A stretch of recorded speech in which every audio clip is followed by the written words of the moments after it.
Selamat pagi sahabat Sapi Bagus. Kali ini saya akan memberikan tutorial kembali mengenai fermentasi jerami. Nah, kebetulan di belakang saya inilah jerami-jerami yang dalam proses fermentasi. Jadi bisa jerami yang langsung dari sawah atau jerami yang memang sudah kering di lahan. Jadi, prosesnya adalah seperti yang pernah saya sampaikan terdahulu dalam video yang terdahulu. Kita buat lapis demi lapis, ya. Jadi ini kurang lebih ukurannya adalah sekitar 4 meter, ketinggiannya ini bisa sampai 6 meter ya. Ini kita buat lapis demi lapis. Jadi pertama kita hamparkan dulu jerami-jerami itu, kira-kira 30 sampai 40 cm ya, kurang lebih segini. Kemudian kita siram dengan molasses yang sudah kita campur dengan probiotik. Demikian proses itu berlapis sampai ketinggian yang kita harapkan. Ya, dengan proses ini bisa kita tahan. Ini jerami ini kalau sudah terfermentasi seperti ini mau setahun, mau bahkan sampai 2 tahun, ini tetap aman. Dan aromanya sendiri kita cium sekarang ini. Aromanya adalah aroma yang wangi ya, aroma yang wangi. Nah, nanti di ruangan sebelah itu adalah jerami yang dalam proses fermentasi. Artinya sudah ruangan ini sudah penuh, kemudian kita tutup dengan terpal. Nah, setelah itu nanti hasilnya akan sangat berbeda ya dengan jerami yang masih fresh.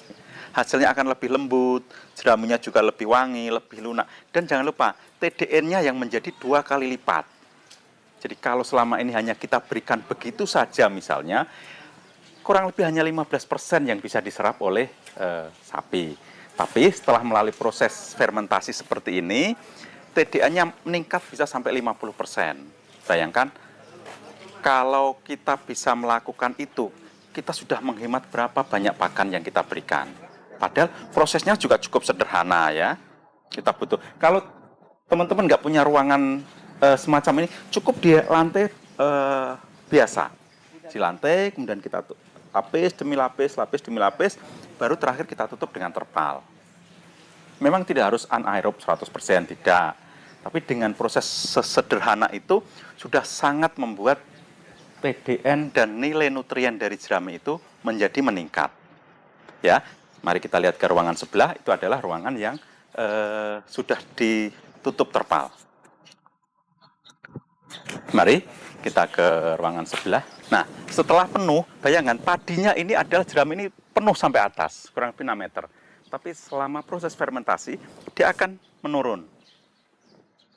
Lama-lama akan turun seperti ini. Ya. Lama-lama akan turun seperti ini. Tadinya ini penuh.